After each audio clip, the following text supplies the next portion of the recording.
You know, I spent the entire weekend meditating and suddenly I'm clear.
Welcome to Spiritual Happy Hour. I love Sundays. I do too. And wasn't that so cool? You're going to talk about who I am or who am I or something like that, right? Well, I think it's pretty clear that Randy's pretty clear on who he is. He lives that feeling of total transparency.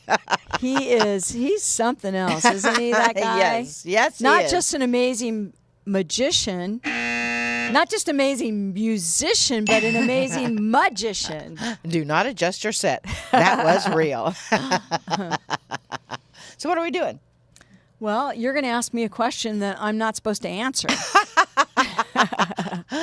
This is Spiritual Happy Hour, and sometimes it's loosely based on A Course in Miracles, and sometimes we use the word God or love or source or joy. Or Marilyn, because it's all the same anyway.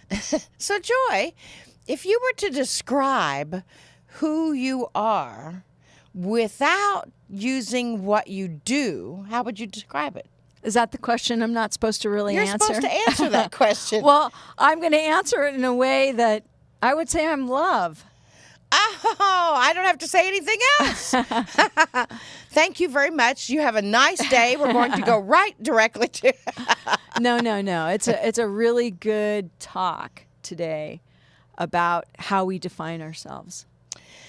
So, really the question is, who are you? I mean, really, or who am I? Really? I used to ask myself all the time, what do I want to be when I grow up? And then I just started saying, I want to be me when I grow up. But I didn't know exactly what that meant.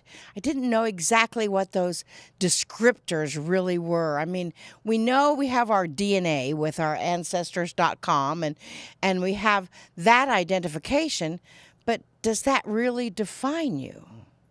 I mean, Charles Bukowski, who's a German poet and novelist, said he asked the question, can you remember who you were before you were told who you should be? Which is a pretty interesting statement. I've done this exercise a few times. It's called the cocktail party. It is pretty fun because it's actually a silent cocktail party. And I used to do this with my communication classes when I taught college. And what you do is you have a list of words that you write down and hang around your neck. And these words are how you define yourself. And in the cocktail party, we all have our little drinks, non-alcoholic. We have our snacks, just as though you were at a real cocktail party. Except when you meet people, you don't say, hi, how are you? You are silent and you read the sign that they've created with words that define themselves, not using anything that they do. And then, after that, you make eye contact. It is pretty darn interesting. I mean, the words that connect you to your job, you're a Walmart greeter, or you're a cashier, or you're an IT technician, or you're whatever. But the words that define you, what would they be? Like, avid reader, does that define you, or is that what you do? You're a naturalist, a visionary. You're an introvert. I had a problem with this when I did the exercise the very first time because I'm a channel, but is that what I do, or is that who I am? And I went back and forth on it, and then I finally decided I'm just a divine link. That's how Adironda describes me. Anyway, it was fascinating how people reacted to that little exercise. Some people were so uncomfortable that they couldn't read the list on someone's chest. They would just immediately make eye contact. Some people, after they read the list, they would not make eye contact. Some people even wept. That brought up so much emotion to actually be seen by one of their peers. It's quite interesting. In the movie Avatar, the extraterrestrials greet one another by saying, I see you, which is a little like that little game. Many times we think of ourselves as not being worthy to be seen. In the past, when people paid me a compliment, my little ego would jump out and say, "Oh, thank you." And my little ego would say, "Yeah, but they don't really know who you are. I mean, they don't know who you really are. Otherwise, they wouldn't be paying you that compliment." It actually took me wearing our awareness bracelets and changing them to break that habit of having my ego run away with that energy, that little voice that says you're not enough, discrediting the compliment that you are to receive. I had to change my bracelet a lot, albeit changing that old habit. In A Course in Miracles, chapter 21, section 7, in the unanswered question, the last unanswered questions, it says, do you not see that your misery comes from the strange belief that you are powerless? Being helpless is the cost of sin. Helplessness is sin's condition. The one requirement that it demands is to be believed. Only the helpless could believe it. And in another section in the same chapter, it says, the Holy Spirit will never teach you that you are sinful. Errors, God or love, will correct. It also says there's no problem, no event, no situation, no perplexity that vision will not solve. All is redeemed when looked upon with vision. For this is not your sight, and brings with it the laws belonging to God, whose sight it truly is. In the Course, in the workbook section, over and over again, in many different ways, it says, I am the holy child of God himself, or herself. I have a function that God will fulfill. I am blessed. I bless the world because I bless myself. Never does it say, part of me is a holy child of God. Never does it say, my function here is to believe in my own limitations. I cannot bless others because I am not worthy of blessing myself. So where did those old paradigms, those old programs, those old beliefs come from? You know, it doesn't really matter anymore. In the past, before 2012, it may have mattered where they came from. Now, just know that they don't matter. It's just blah, blah, blah. That old stuff, that old story that no longer serves. So we are here now, living in this time, and we can understand that we humans are the most creative life force in this universe, because we are created in the image and likeness of Source. Do you know why Source has no form, no body? Because you are that form. You are that body. That is you and you. Yet somehow, somewhere along the line, we got the feeling that we are powerless. Yet God, Source, sees no contradictions. None. God creates no contradictions. There's not a perfect and then a not perfect within humans, because they're all, in their true essence, perfection. We are learning new things all this time. All the time. We learn new ways to talk, new ways to think, new ways to walk, new ways to live. just like we're learning a new language and understanding how that language reprograms our own neural pathways in our brain. And just because it was always one way doesn't mean that it cannot change, because it can. By focusing on that change. Just because you always say one thing, that doesn't mean that you have to continue saying it. You can change and shift the way you define yourself, because language is changing. People are changing. The language people use are changing. I mean, I'll give you an example. When I grew up, a rubbery shoe that had a little piece of rubber sticking out of the top of it, that had another piece of rubber that went between your big toe and your second toe, was called a thong.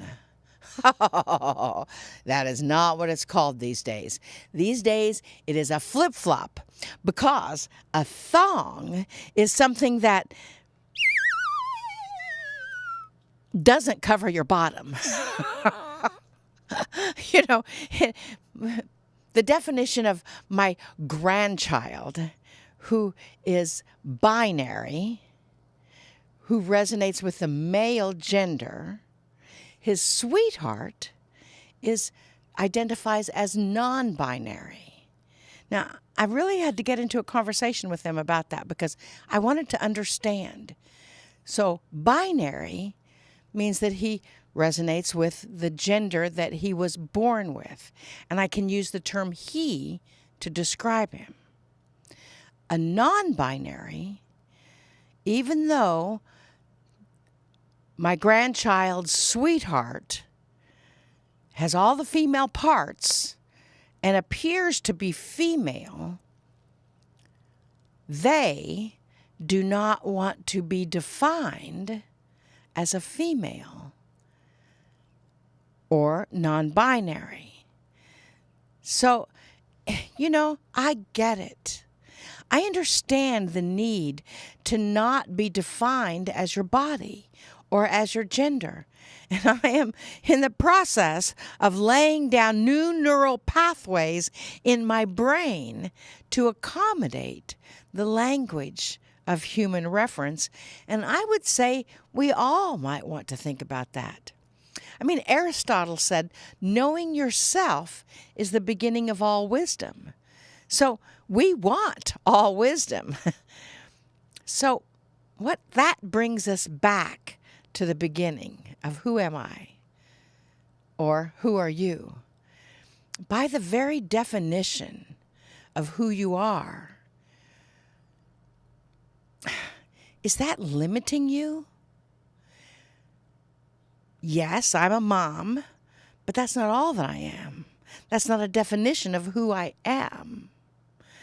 I'm a sister, but that's not all that I am. I'm a visionary. I'm enthusiastic, but is that who I am? And then is the assumption that I am enthusiastic, but that's not all that I am. Things that make you go, I am powerful, and I am weak. I am brilliant, and I'm foolish. I am complicated, and at the same time, I am simple. Both sides of every coin are still just a part of the same coin. I know, it's all very complex, isn't it? I am all those things because I am a part of the source of all that is. Like Joy said in the beginning, I am love. But maybe that's not even a definition. Love.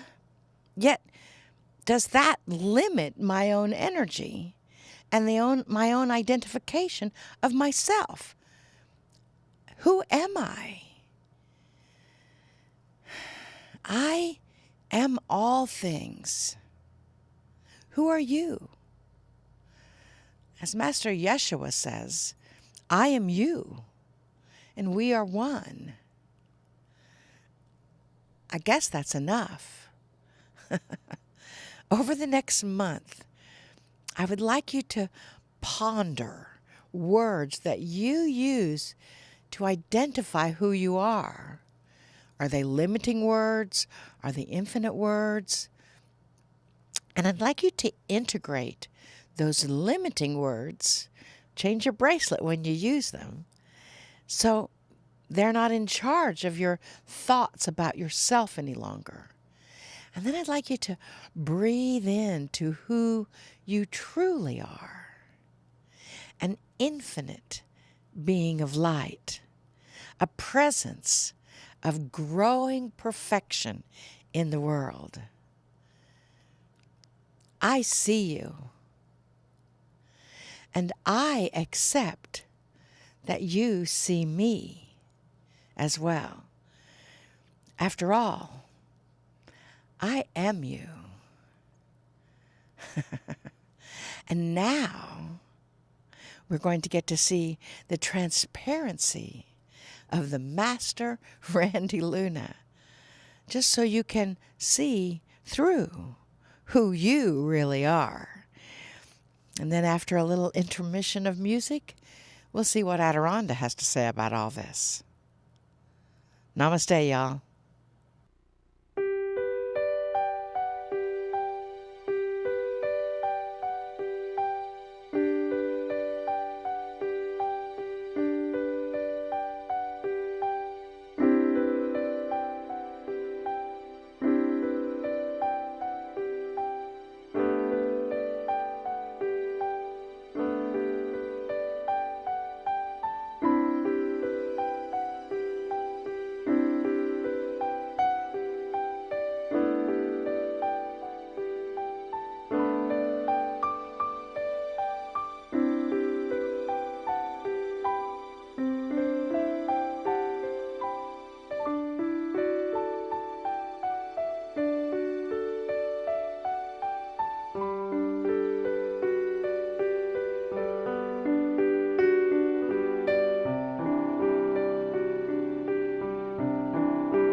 So it is good day to you, huh?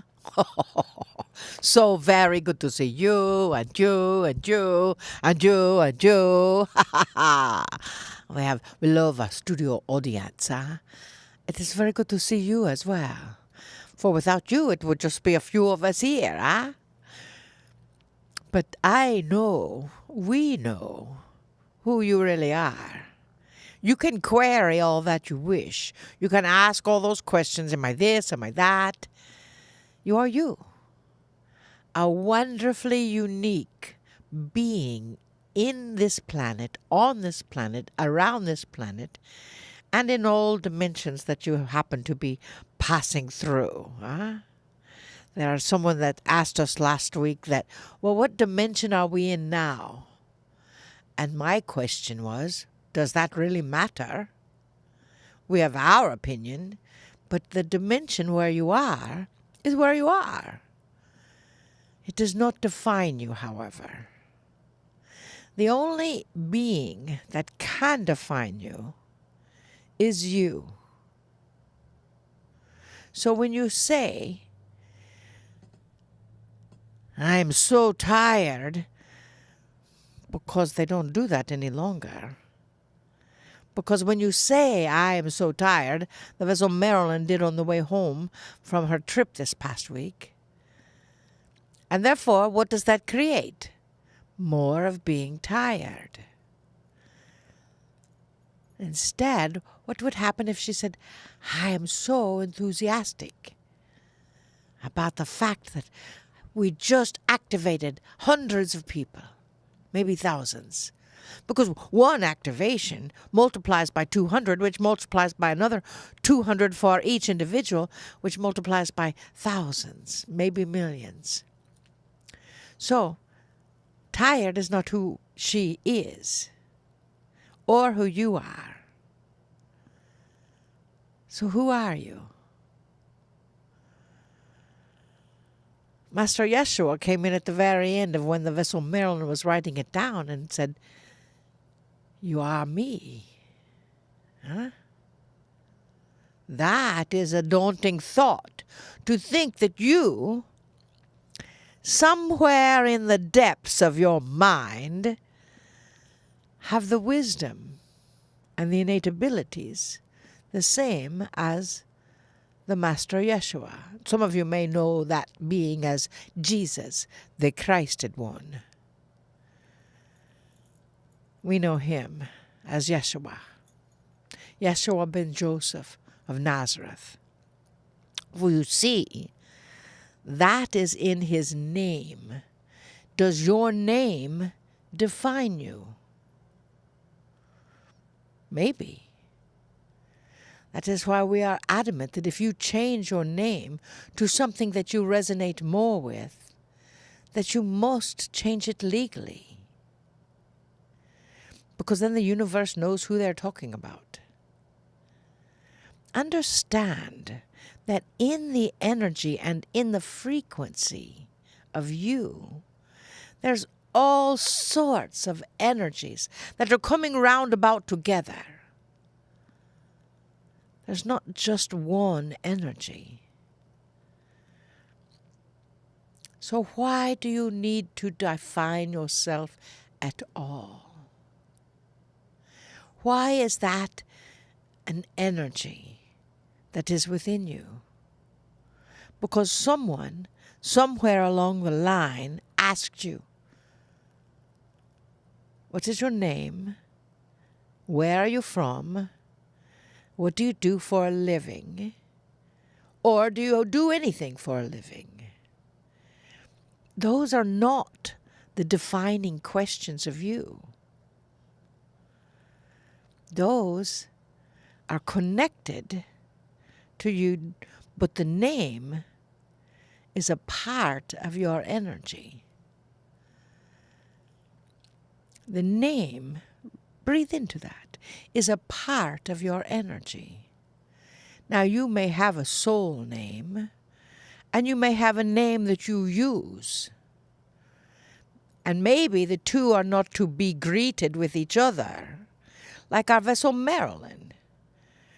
Her name Marilyn Harper has a very specific rhythmic pennant to it, rhythmic pattern to it. And if you ever listen to her when she introduces herself, she seldom does just say, I am Marilyn. She says, my name is Marilyn Harper, because of the rhythmic activation within her name. Her soul name, she cannot believe we are telling you this. We love that part. Her soul name is Mer Hashonanai. And after she transformed in 1993, some would call that a walk-in, her friends suddenly started calling her Mer, which was her soul name. They did not know that she'd experienced a transformation. They just sensed a difference. But Mer Hashonanai does not work on a business card or for business because it does not carry the rhythm of Marilyn Harper that she was supposed to carry as a part of her activation. So in your definition of you get the opportunity to say, who am I? And what type of name do I resonate with? The master Randy Luna resonates with Rando, but most people call him Randy. And it is fine for him because he's an evolved extraterrestrial and names mean very little to him. But if you mention him, you might call him Rando. And that way he will know that you know who he is. So as that energy comes through, we ask you, who are you? You are a divine being of light. Yes? Yes. You are infinite beyond all possible limitation. Yes? Yes. You are a being that has the essence of perfection. Yes? Yes. That's the part that's hard for you humans to swallow, yes? I am perfect. Well, if I am perfect, what does this little hangover thing that is around the vessel Marilyn, huh? Or if I am perfect, why does this eye do something different than that eye? If I am perfect, why do I feel like I can't be perfect? Or how do you define perfection? Source defines perfection. Take a deep breath. As you. You are created in the most miraculous way possible. How could that little baby ever be born through something that they called original sin if it wasn't for control of the people? That little baby that came through a human form, whether it is binary or not binary, still came through and was perfect until others started shoulding on it. Oh, you shouldn't do this or you shouldn't do that. So we ask you to stop that. Just stop it. Don't should on yourself. Be you in your own divine, holy perfection.